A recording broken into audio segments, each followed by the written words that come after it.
Jonty, first of all, we'll look back at the defeat down in the capital at the weekend. You've had a few days to reflect. What do you take from the game?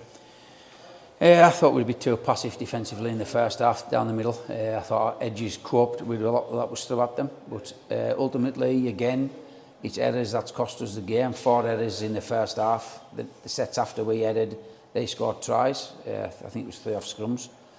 So it's just that's the moral of the story is whoever makes least errors probably is winning games at this end of the season. We've done it against Bala. We made too many errors. We've done it against London. Second half against London, we only headed twice, and they scored 2 tries. They headed twice. We scored 2 tries. So it was even Stevens that second half, and we had a fair share of the ball, and we did defend a bit better because we put a few things right at half time. So yeah, it's whoever makes least errors seems to be coming out on top at the moment.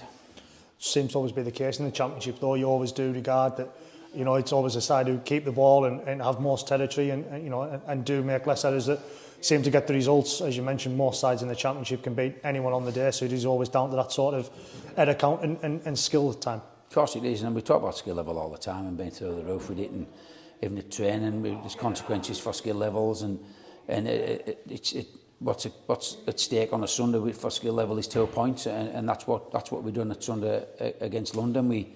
Our skill level wasn't great, and we ended up paying for it. 6 out of 6 tries, and it just shows you when they had a real good side in all London. I think they'll do well in the playoffs. To be fair, they'll give a good push. But even when they had it, we scored tries, so it's could thought is Championship in it. So it's you've got to be clean as you can, mate. You lost Guy Graham on Sunday. You mentioned that he might have to go for the scan. Is there any further word on that? Yeah, he's going for the scan tomorrow. This guy, I can't see us seeing Guy the rest of this season, same as Ryan King. So we've lost 2 good forwards there. King can play middle and edge. My guy's a good middle player. He's a good defender, this guy. So yeah, we're doing it tough again with injuries, mate. It's the start of the year we had plenty of middles and not enough outside backs, and now it's opposite. We've got plenty of outside backs and not enough middles. So maybe if they move things about at the weekend, depending how people are regarding who's training with sort of slight niggles, and give them till Saturday morning to prove the fitness. So that's where we're at. You'll be able to welcome Ross Ainley tonight. He seemed to take part in the session. Yeah, Ross did. He missed last week. He had a quad strain. He done it on one of his sessions away from the gym, away from the club. So, which we give the lads to do. And Ross pulled his quad there. He trained Tuesday, and he trained tonight as well, full on. So Ross is back up for selection. Yeah. And Carl Dixon, obviously he was away last. He was available last week. Yeah, Carl trained all last week. It was just the situation at home with his wife and the newborn, which is in. That's why Carl couldn't go down to London for 2 days. But he's training again on Tuesday and training again tonight. So Carl will be in contention on Sunday.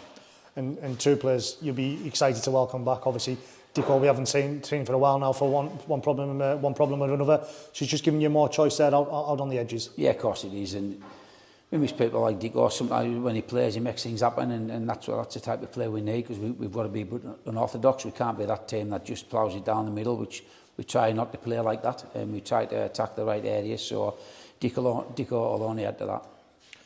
And looking forward to Halifax on Sunday now. Done a real job on us down there. Obviously, there was some squad issues and such things like that at the time, not, you know, injury-wise, but you'll be hoping to put a real lot right after the job they did do on your side down there. Yeah, at the time Halifax are flying, aren't they? And they are a good side, and I think they'll be coming here looking to put things right regarding their form at the moment. I think they're 2 losses on the belt, London and Widnes. So they'll be coming here seeing us as one of the teams at the bottom for 2 points. But it's a challenge for us to put our game right and to keep our headers down and our skill level up.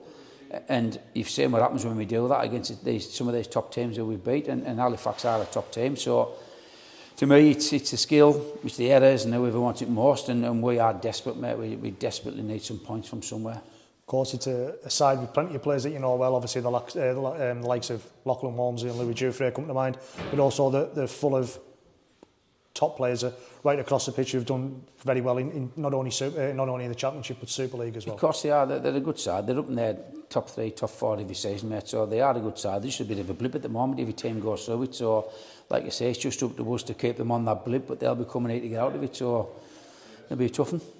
You'll have done video of you. I imagine you'll have got areas you'll see. You'll be able to try and exploit them, however. I haven't. We're going to do a video on Halifax on Saturday morning. We've just done a review tonight because we didn't do it Tuesday because there was quite a few missing and not available. We knocked on one thing or another. So we done review tonight of London, which wasn't good viewing, and we're going to do a bit of a preview, just a short preview on Halifax. But I want us to concentrate on us and how we are, and it's all about what we do and get back to doing the right thing and working hard for each other, and that's what we'll be concentrating on.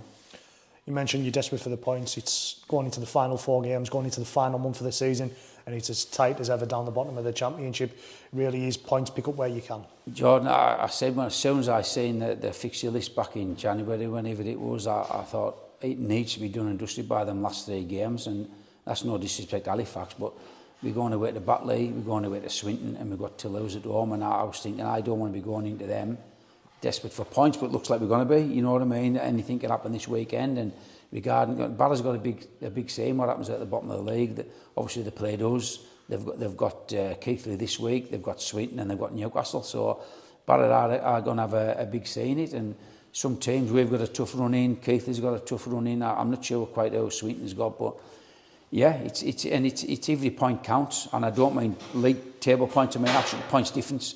It's about 16 difference now between us and Keighley, and if defeats are on the cards, it's keeping them down to the minimum points difference wise. So plus if we are getting a win, we want to ram some points up somebody as well. So it could easily come down to points difference, and I don't know what that'll look like come Toulouse. So it is what it is. We just got to get on with it and be the hardest working team and try and get a win.